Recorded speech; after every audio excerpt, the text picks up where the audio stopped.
4, 3, 2, showtime. What's up, y'all? Episode 5, Feel Better TV. I got Rico Chill.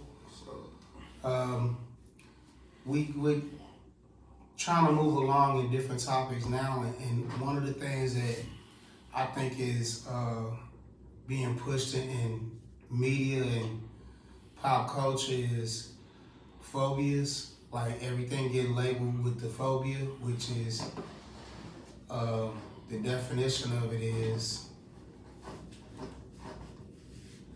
an intense, irrational, and persistent fear of a specific object, situation, or activity that poses little or no actual danger. And with that said, basically it's a fear of something. And a lot of times we get labeled for things that we dislike or disagree with. Like me, I'm not a proponent of alternative lifestyles, be it homosexual, transsexual, or whatever. I'm big on straight life, hetero. So, that doesn't necessarily mean that I'm homophobic or transphobic or whatever phobic. I just mean I don't agree with it and I dislike it. And with that said, though, that's not to say that I can't stand to be around it or whatever. Or it's a danger to my life where I don't want to be around it. And which I don't really want to be around it, but I would have no problem with somebody living that lifestyle because, the way I feel about it, the way I think of it is, what you do with your meat is your business. I'm not a meat watcher. I'm not a cock watcher. You know what I'm saying? I'm not a box watcher either. You do whatever you want with your specific organs. I just don't agree with it. Okay, so that was one of the phobias. We're gonna go down the list and touch on each one. We got a lot to go on this list.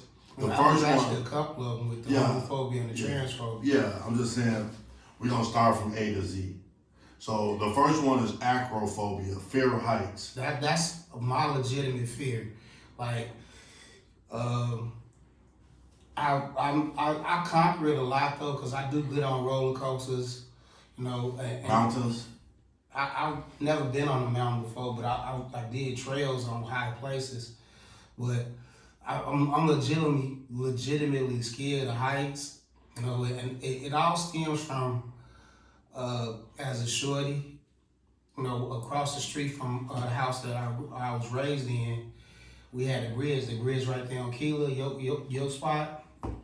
Before they did the construction on it, anytime you rode over that, the whole bridge shook. I remember. So, that put a little fear on me, heights and bridges. And it's funny too, because when we're going downtown, we do the river walks and stuff, and we walk across Chicago River or whatever. Yeah.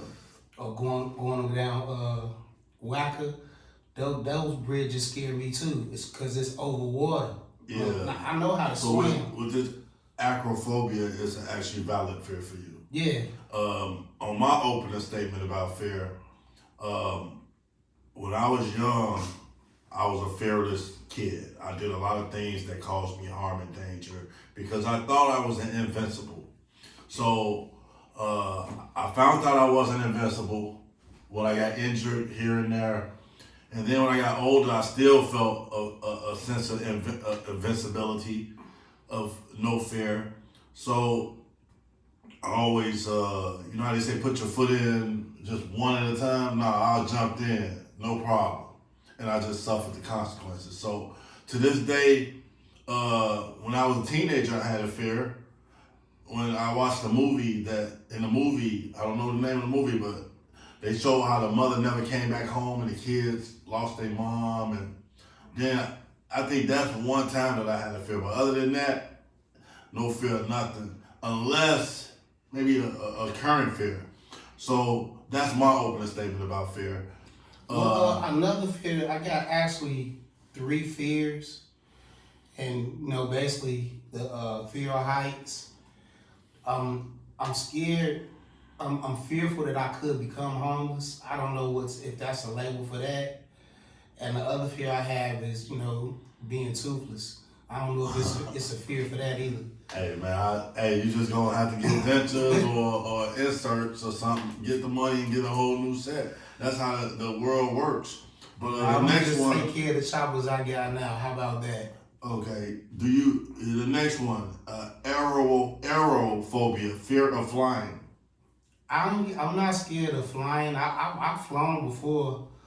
Well, we talked about this before, which y'all talked about parachute. Skydiving. Skydiving. No, I will not do that. So you have a fear of flying. No, I ain't got a fear of flying. I got a fear of jumping out of planes. That's what I got. Free flying. With a parachute. I don't care. I'm not doing it. Okay, I don't mind flying out of a plane. Hey, that's but you. You see how my opening introduction kind of helped you explain about me as a child and a certain adult. See, I'm an overthinker too. Like in my mind, like something could go wrong. Like parachute failed, it got holes in it or something. I'd be the one. Whatever statistics they have for it being safe, I'd be the one that it ain't safe for. You know what I'm saying? Yeah. So I prefer to keep my feet in the plane until it lands. Okay. The next one is arachnophobia, fear of spiders. I'm not scared of spiders. Like, did you ever see that movie Arachnophobia? Yeah. Before Lake Theater became a first run in movie theater, it used to be second run when after they stopped playing in main theaters. I saw that there. Oak Park, Lake Theater. Yeah. That was a hangout spot in high school. So, fear of spiders, I feel like all you gotta do is step on them. That was my thinking. Or smashing with your hand. My grandma used to smash stuff with her hands. That was it. I'm cool with house spiders and stuff like that. Now, if I saw a tarantula or something like that, I would be scared shitless. They actually eat them in certain places. What, tarantulas? Yeah. Good for them. Angelina Jolie, she's eating spiders. And it's funny too, because like this go towards... I think I saw it on TV where she ate an actual spider. Now, I'm not scared of cuisine. Like, my palate is open. Stuff like that, yeah. Okay. Like, I wouldn't mind trying new... that's one of the things that I do for myself. Like, I take myself out to eat, and I like trying new stuff. You know what I'm saying? Yeah. You never know what you like until you taste it. Okay. So the next one we're going to go to is astrophobia, fear of thunder and lightning. That don't bother me. Like, it scares me sometimes when it comes suddenly, but not to the point where I can't operate. I got a story about that. I was actually in a mountain while it was a storm inside the cloud, and you actually could see lightnings go right in front of your face, and I had my tent on the top of a mountain. That's dope. And I did not want to lie, first of all, because they said if you lie, you get hit by thunder. Right. And then the next thing was just, okay, God, if it's meant for me to go, I'm going to go. But then they say lightning can hit you and you still live. So you just be a little burned up, you know what I mean? You're a little burned up. So this is a tricky one because I did start praying. Because you can talk about what you ain't scared of until they come right in your face. Right. So at that moment, when the cloud is inside the mountain, and the mountain's so high, it's above the cloud, and you're actually in the cloud, and you see lightning bolts right in front of your face, you kind of think a little different. Your mind is like, wait a minute. I'm not looking up. I'm looking right in front of me. It's a lightning bolt that hit me right. So now it's like, okay. If I leave the mountain, I can get hit while I'm leaving. So I just stay put, relax, no stressing. If it's your time, it's your time. It was like a stoic perspective and ideology on that. But I said, next time I see clouds in the mountain like that, don't go. Don't put yourself in a situation where you got to be having a stoic mindset. So. That was my experience with the lightning in the mountain with you a world traveler, E, so you know what I'm saying? Astrophobia. So that a lot of people probably won't have that type of story. But the next one is this one. Have you ever had claustrophobia, fear of confined spaces? Nah, I'm not really concerned with that. The only thing is more like the the next Friday situation. No locked doors. But You know, MRIs is something that make you feel confined. I've had a few of those. How did you feel in the MRI? Because I don't have claustrophobia, it didn't bother me. But I have arthritis too, so being confined like that is uncomfortable. So in that situation, right? I wasn't claustrophobic, but I felt an edge, and I calmed myself down. Well, before it got to fear, because fear means you like, let me out of here, I gotta get out of here, I can't hold still, you know. And I can understand where that comes from, especially if you had some type of traumatic experience in a confined space. So that could be something that could damage you through life. Yeah. And that goes towards some fictional stuff, cause like I'm big into sci-fi and comic books and whatnot. You know, Storm, from the X-Men, she claustrophobic. Okay, so I think when she was a child, she wound up her backstory and whatnot. She wound up getting locked in, and I think she was buried alive or something like that. So that's not something that you is, but you know Storm is. So the fictional characters. I don't know. Also, when I'm fixing on, I'll be fixing equipment out of at the job site. Sometimes I can get in a spot and be like, you know what, this is too tight. I don't want to get stuck. I've seen guys actually get stuck in tight spaces. So I said, okay, I'm not going to go too far in where I can't get out and push myself out. So I think the thing about fear is understanding what's your next move in the situation before the fear hits, containing it, and having an upper hand over it. Now, if you don't have an upper hand over it, then it can turn into something else. Right. So the next one is a xenophobia, fear of dogs. Well, I'm not scared of dogs per se. I'm not a fan of dogs that I don't know. You know what I'm saying? Because you know, if you don't know. Type of dog. Let's get a pit bull. I had a pit bull, so okay. So you good? Yeah, I love that dog too. Roxy, that was my little heart when I moved to her now. Yep. And this is funny too because like my sister trapped me into keeping her. Like she was moving and couldn't keep the dog. She was like, just keep him for a weekend and I'm gonna give him a new home. That wound up being like a year and a half. Man. And I would have kept the dog too, but this goes into when the world shut down for COVID and I started getting into my entrepreneurship. I was basically working pretty much all day, so I couldn't take care of the dog anymore. You know, I wasn't at home to walk her and feed her, so I had to give her up. Yeah.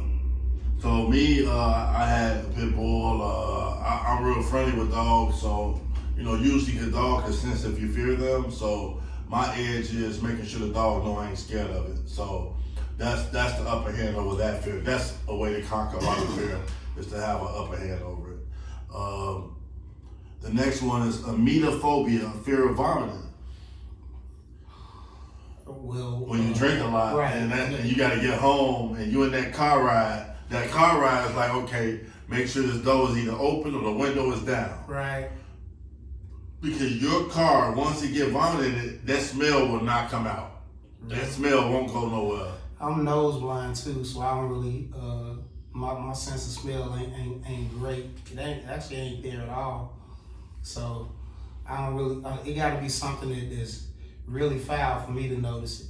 So the next one is glossophobia, fear of public speaking. Nah, I never. You wouldn't be on the podcast if you was. Right. I've had situations where I wasn't ready for this audience or whatever, but it's not nothing that'll debilitate me where I wouldn't be able to do it. I've actually, as a shorty, I wanted to call myself being an entertainer. So I always wanted to get into like acting, and for a while, when I moved to Indianapolis, I was actually doing stand-up comedy for a certain point. What was that experience like? It was funny. It was hee-hee-ha-ha funny and weird funny too, because I was arrogant. You know, I did an open mic with a comedian I knew down there. He was hosting open mics down there. I met him in a Facebook group named Dwayne Cobb. Funny dude. I wanted him to be like a mentor to me, but that didn't work out like I wanted it to. But he got me onto the open mic. Bless you, Gesundheit, one of those. Yeah. But I got onto the open mic, and me being arrogant, I didn't really prepare any material. Yeah. I said one joke, everybody laughed, and I froze.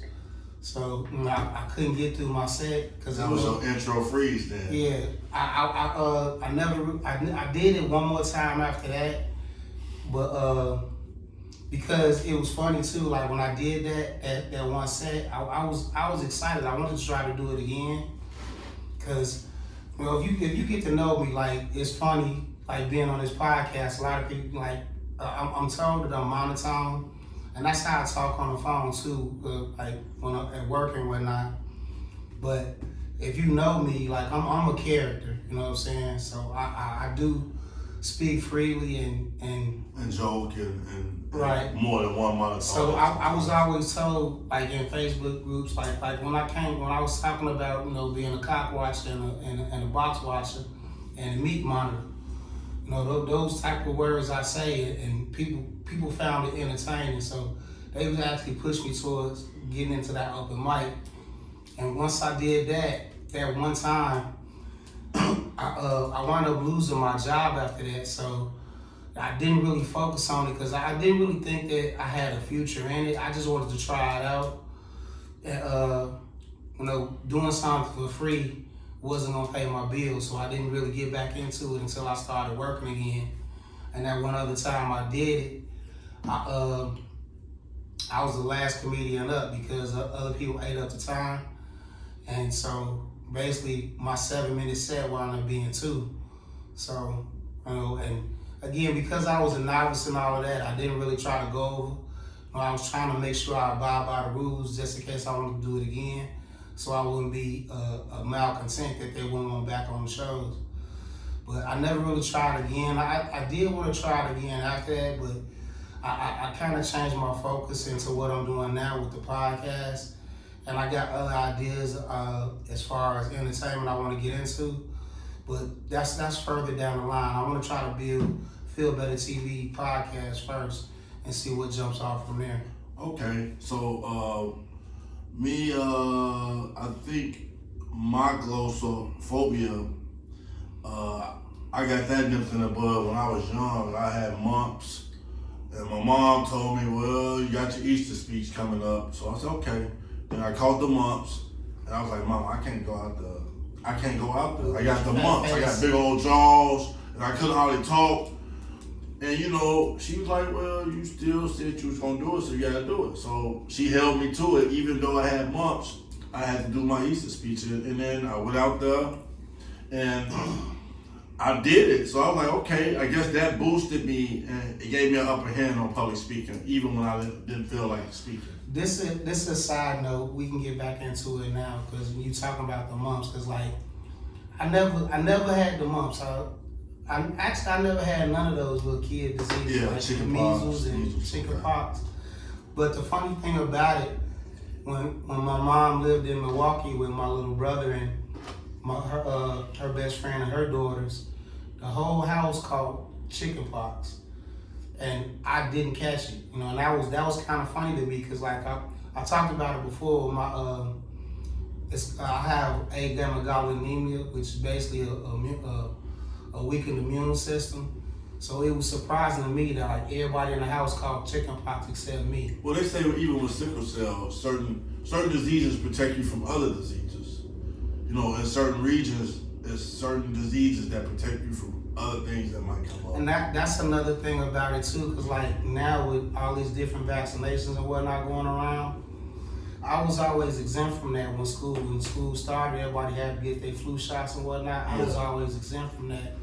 And the funny thing about it now, like my immune system is not the greatest at present, but they still trying to push me into taking those vaccinations. Yeah, a lot of which don't make a lot of sense to me because if my immune system is already weakened, I never took them before. Yeah. Why would I start doing it now?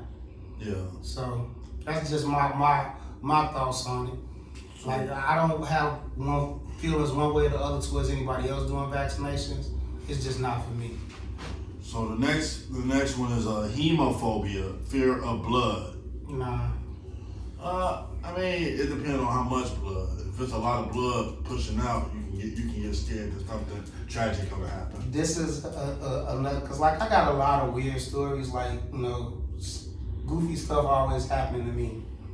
I was on my lunch break at work one day, and there was a park across the street from our job, so I usually walk around the park as a little bit of exercise on my lunch break. And while I'm walking, this lady walking a whole bunch of dogs, she let this pit bull loose and he chewed on my leg. And I tried to sue the lady, but I don't know if it was her dog or she was a dog walker, but it never worked out. That's beside the point. But I wound up having to get like 11 stitches in my leg. I still got a scar in there now. And I had to take like 3 weeks off of work to let it heal. Yeah. That first night, because I didn't sleep in my bed, which I'm glad I didn't. I just laid the pallet out on the floor. But when I woke up that morning, because they had to stitch it loosely just in case if it was infection because it was a dog bite. Man, it looked like a murder scene, bro. I was First 24? Man, First it was 48? like you know what I'm saying? Like the show Dexter, blood splatter everywhere, bro. Man. And but it really had me feeling some type of way, because it was funny too, because even with it being stitched up, it would still leak. Like it would leak all over the place. Like I would have to be careful washing it and all of that type of stuff. But you wasn't scared. So you like a vampire. I guess. You don't mind blood, you know? I guess. Okay, so other than that, the next one is mesophobia, fear of germs or dirt. I can get that too, especially like now with everybody doing having COVID and whatnot. Yeah. And I remember one of my first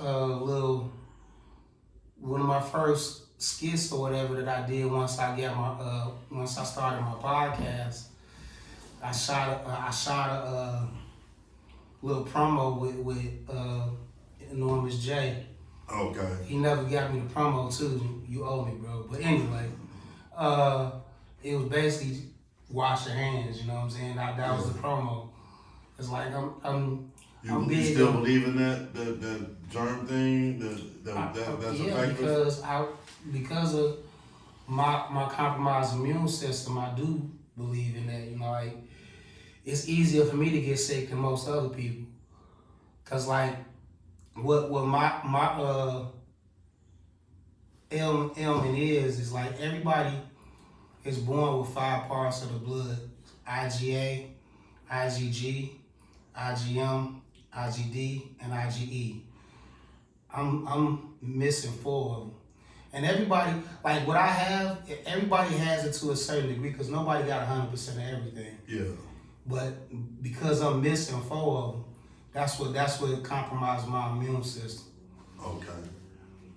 So next one is ophidiophobia, a fear of snakes. Do you have that type of snake fear? I'm not scared of snakes, but I don't want to be around them.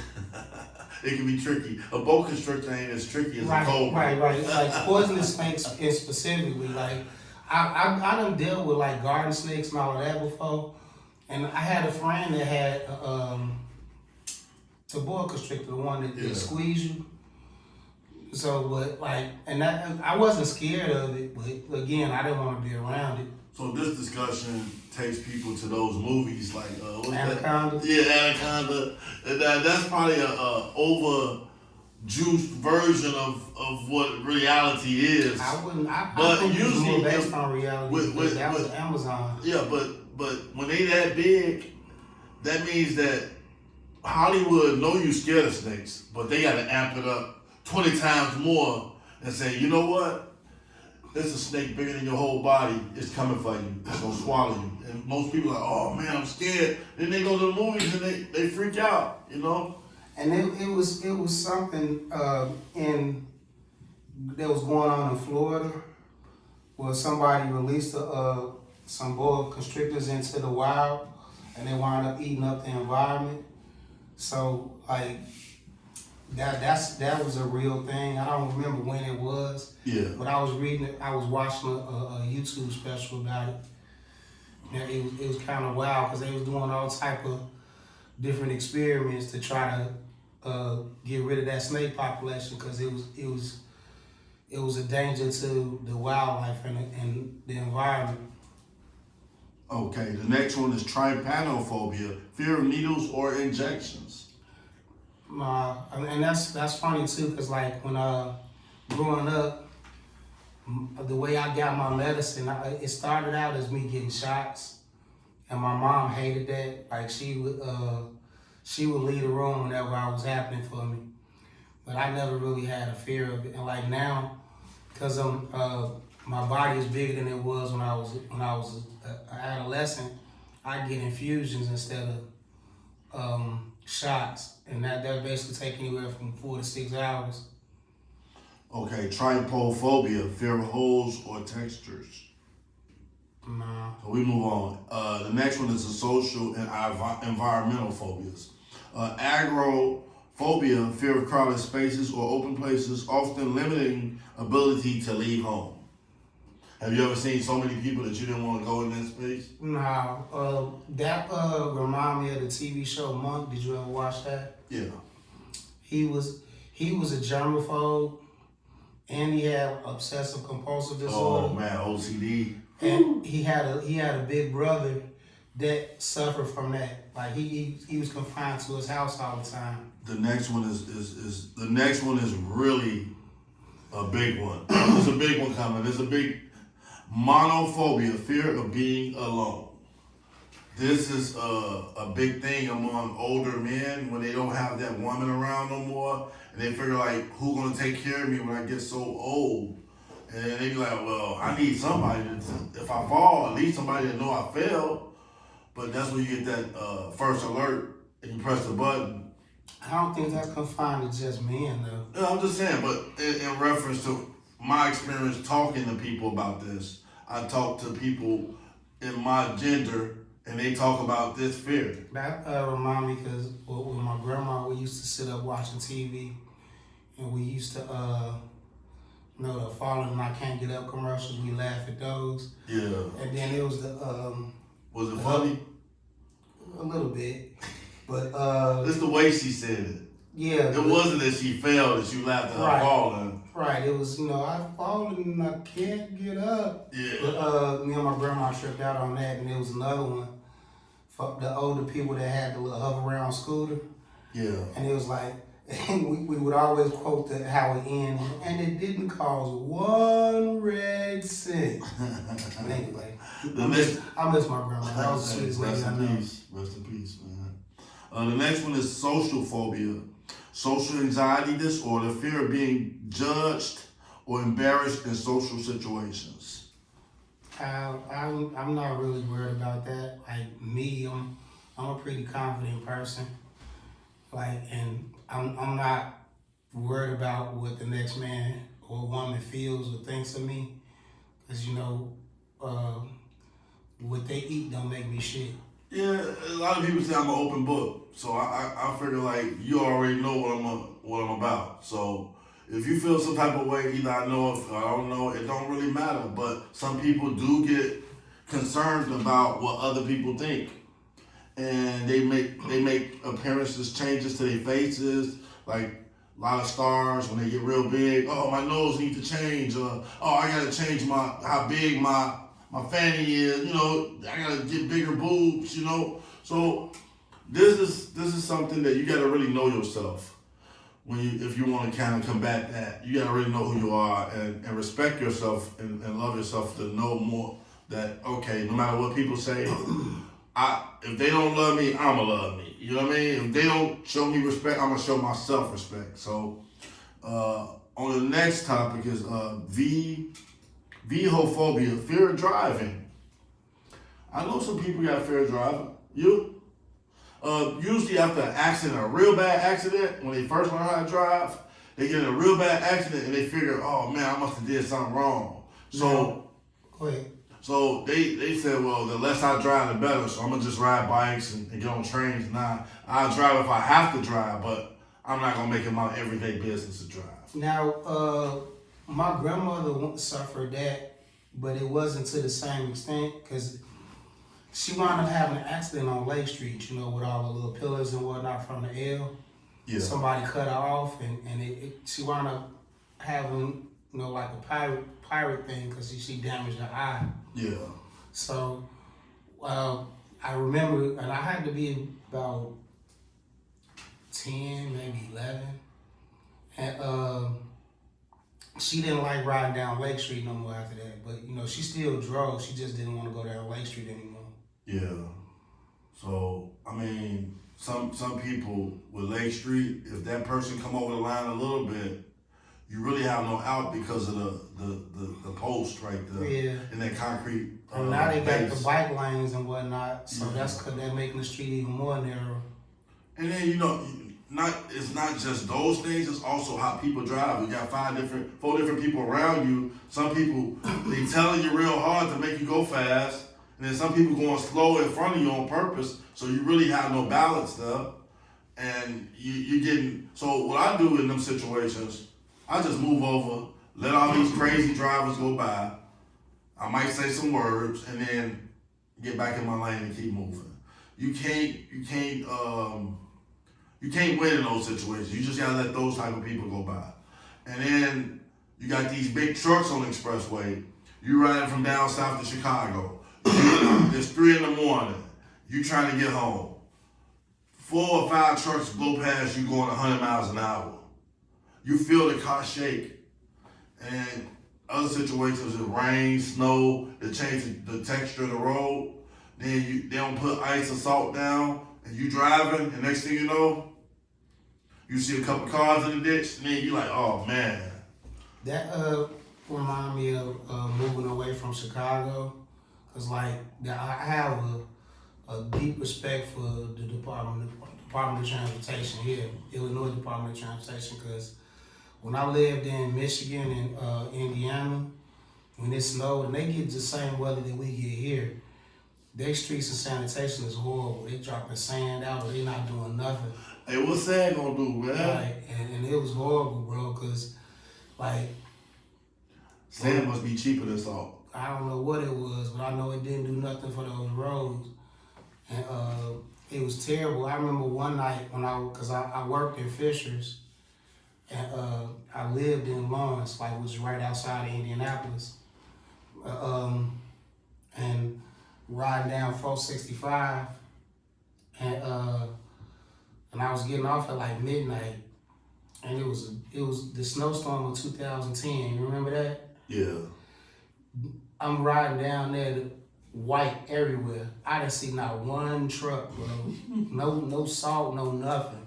Either city The city, the suburbs, and none of that. and expressways. None of that, man. It was horrible. Like I was wondering how do they get by like this? Cause like that made me respect streets and sanitation in Chicago a whole lot more. Hey, I say don't stop. When it's time, snow everywhere, people still going to work no matter what.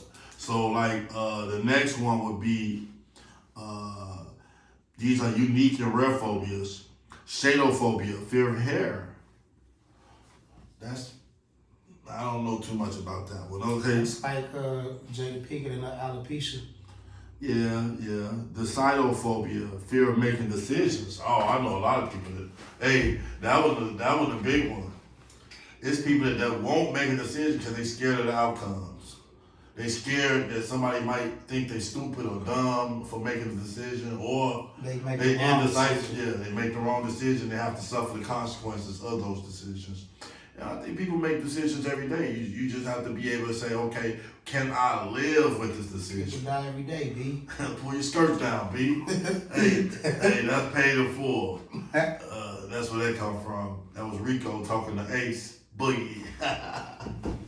But yeah, man. The fear of making decisions, you really want to make an informed decision, if possible. But if you don't know and you don't have enough information to make a decision, you probably want to hold off as much as possible till you're able to get the right information in front of you to make that decision. Right. But if not, you probably would have a fear of making a decision. The next one is an isotrophobia. Isotrophobia, fear of mirrors. You listen to a whole lot of weird phobias, bro. Yeah, man, it's all types. But we're not gonna talk about the one in America with the truth phobia.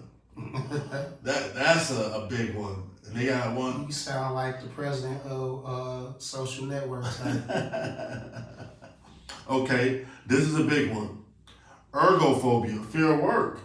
I know a lot of people. Okay, what would be the reasons why they fear work? I would call it laziness. Well, why would they be lazy? They need to eat. Yeah. They need to have a household cover over their head. These people that never really had responsibility themselves, you know what I'm saying? So there was they couch surfing all their life. What they call it, enabled. Yeah. A lot of years, and now that they on their own, they want somebody else to pull the weight. Right. Okay. And that's something that I don't really got a lot of respect for that, you know, because I was put out at 19, but that's another story. You say put out, what you mean? Like I got kicked out the house? Yeah, I got caught fucking, so I was grown. Okay. So, and from 19, I always had my own spot. You know what I'm saying? So, I don't see how you could be a functional adult and not really have your own space.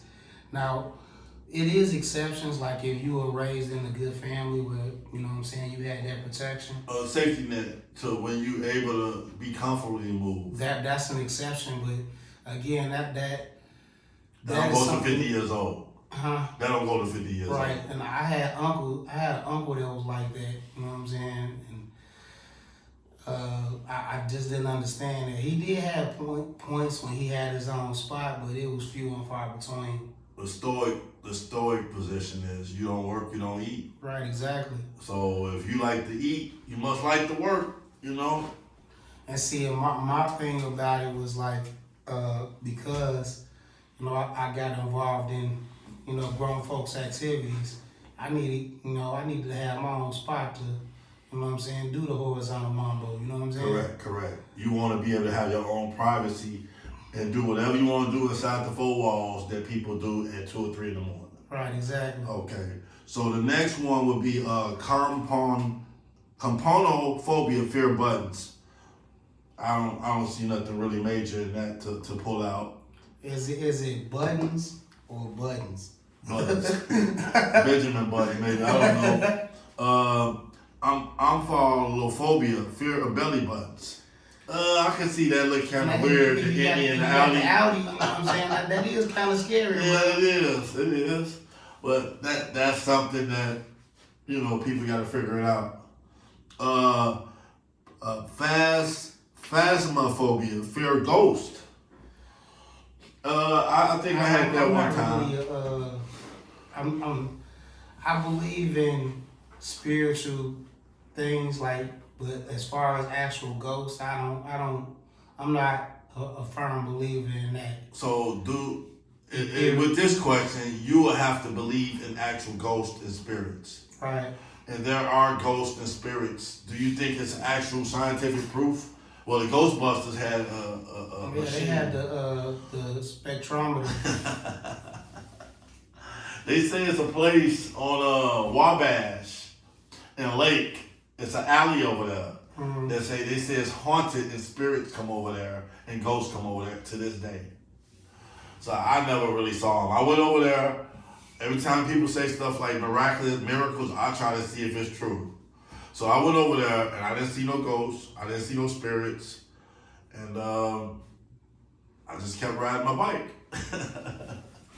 So the next one would be triskaidekaphobia, fear of the number 13. That's a big thing. That's in the building. Superstitious thing. You know what I'm saying? And 13 is a bad number. Yeah, that's what they say. Like I don't understand what's bad about it though. Well, But I 12 never is really did the research into it. 12 is the completion number. Anything above that, 13 is like I don't know how I play with that, but I know in the buildings, in the old buildings, some floors don't have a 13th floor. Yeah, so that superstition. yeah, so it must be something to it. You That, actually going to the 13th floor, but it was the 14th floor. yeah. Okay. Vestophobia, fear of clothing. That's where the nudists hang out. The what? The nudists. Okay. Nomophobia, fear of being without a mobile phone. Whoa. That's really relatable to today. Yeah. You walk out the house, you don't have your phone, your wife's sitting there waiting for you to leave. You leave, you get downtown, you figure you ain't got your phone. Well, you'll get downtown. You'll get 5 blocks away, and your wife got your phone, and that turned to another phobia. Okay. Tribal phobia, fear of cluster patterns or irregular holes. We think, okay. Paganophobia, fear of beards. Beard? Beards. Well, I don't have that problem. Well, as far as beards, like I got like 18 separate hairs that grow into what I call a mustache and a goatee. No, I got patches. I ain't got an actual beard. Okay. The next one is this is a real one that you know about this one. You seen it with your own eyes. It's ablutophobia, fear of bathing or cleaning. I don't know nobody that's suffering from that. Have you ever been in a confined space where people ain't got access to soap and you see that they got soap and they still don't wash up? No. But it is funny too, like the new trend going on around on social media is how Caucasoids don't use towels. Well, in London, back in the day, the fall of London. You seeing people in America saying that they don't use towels. You know, like they're, and I done seen posts with women saying that they only shower once a week, or like, your pH is really off. Well, a hydrophobia, fear of water. Now, A big body of water. Yeah, I could get that, because until I learned how to swim, you know, I had I wouldn't say I was scared of water. I was just scared of deep water. You know, Okay. like more like scared of drowning than scared of the water. You know what I'm saying? Okay. So melissophobia, fear of bees. That's common. I'm not scared of bees. I don't want to be around them though, but I'm not scared of them. Basophobia, fear of falling. And it's funny too. Like I don't have a fear of falling, but I have had that sleep where I'm falling and I wake up. You know what I'm saying? You know, Like Get Out. Something like that. Yeah. Where, you know, I don't think I ever fell out the bed either though. Okay. So pyrophobia, fear of fire. Nah. I was a little pyromaniac myself, so I wasn't scared of it. Okay. Algophobia, fear of pain. I mean, I don't want pain, but I'm not scared of it. Okay. Stygophobia, fear of hell. I don't believe in hell. Okay, well, that's cool. Dendrophobia, fear of trees. I hug trees. Oh, you a tree hugger? Yeah. Get that spiritual essence with the ground. Okay. Like I told you about one of the times I did psilocybin, you know, mushrooms. I took my shoes off and walked around the neighborhood barefoot because just had my feet touching the earth. Man, that's something. Salacophobia, fear of sharks. You can be swimming in the ocean. I've never seen a shark in real life. Okay, other than the Shed Aquarium. Right. Okay. Chirophobia? Chirophobia, fear of bats. I seen a bat one time. I seen them at the zoo. I wouldn't want to see one in real I life. saw one in real life. I was on a basketball court on 58th and Racine playing ball, and the bat just stood there in the mid court. I'm like, man, you got a message or something for me? Yeah. Like, is this Batman? I'm finna turn to Batman or something? Microphobia, fear of long waits. Long waits. Yeah. So they can't go to the DMV. Or any department of government building. They can't go to all Cook the County. save a lot. Cook County back in the day, 14-hour minimum wait. Right. Erythrophobia, fear of blushing. That's when people cover their face, you know. Let's see. Herpetophobia, fear of reptiles. Thanatophobia, fear of death or dying. And see, and like when I was bringing this up, because like we getting a little off what I was actually talking about with naming all the different phobias. Yeah. I was just talking about the main phobias being pushed in the media. Oh, so yes, I don't know what that's called. That's a phobia. Watching the news. I don't think it's yeah, probably, but because like with people listing the Islamophobia, xenophobia, and transphobia, homophobia, I don't think that they're using the term. I don't think they're using the term correctly. They're just trying to foment fear, which is basically pushing a different narrative. It's mostly people just not agreeing with those different lifestyles. This is a question though. Do you fear dying or do you fear death? This is something people concern themselves about.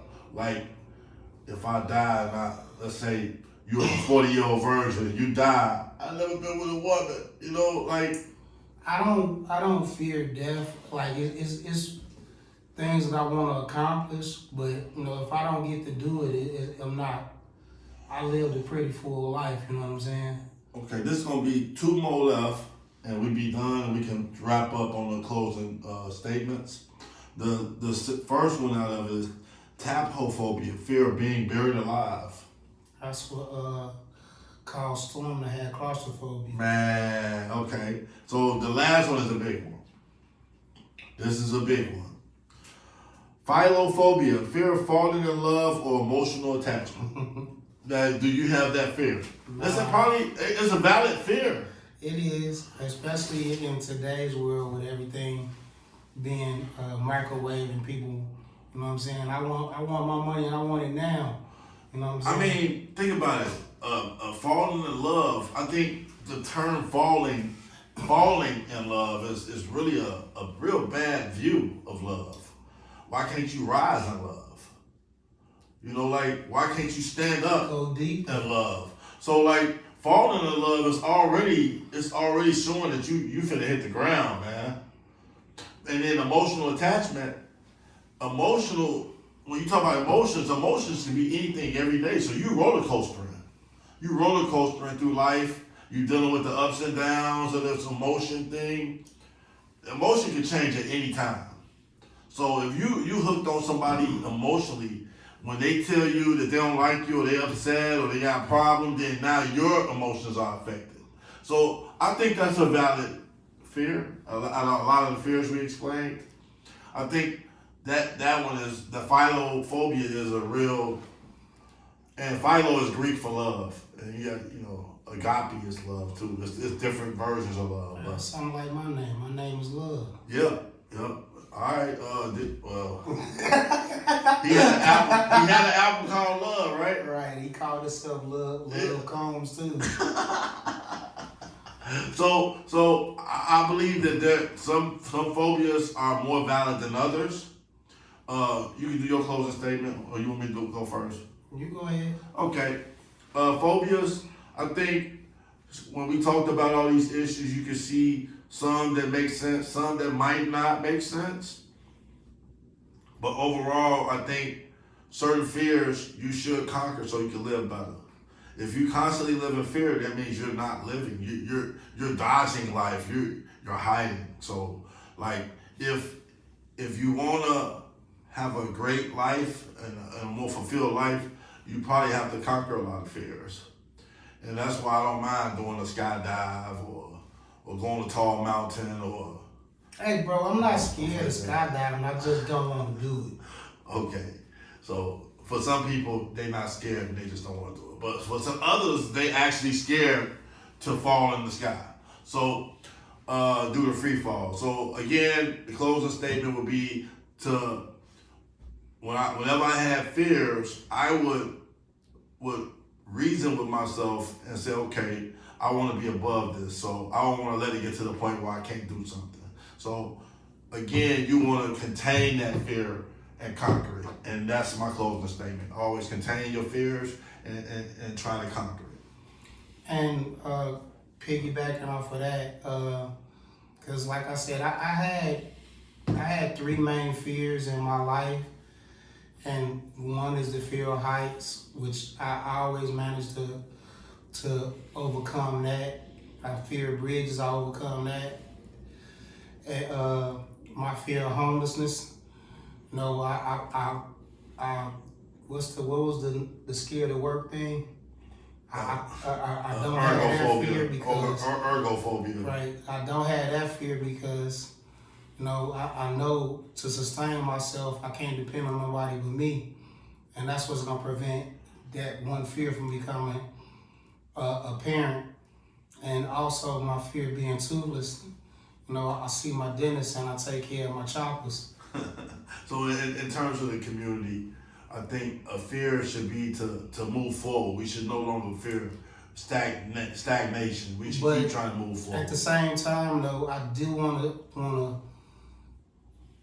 the media and other people to use the term correctly when you referencing the different phobias like xenophobia, transphobia, homophobia. Yeah, xenophobia is pretty much hatred against another race. Xenophobia may have some valid context, but to the point where people don't want immigrants around and things like that, which is baseless in itself because this country is full of immigrants. It's built on immigration. There's only certain people that were here when it was the country was originally founded. Well, not founded, but you know, using another term, stolen.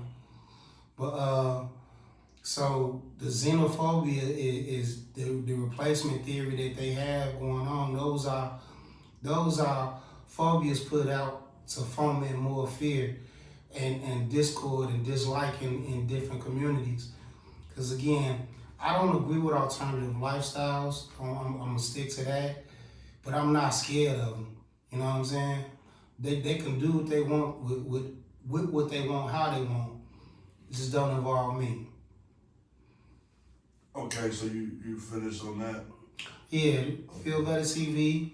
You know, thank you for being a part of this podcast.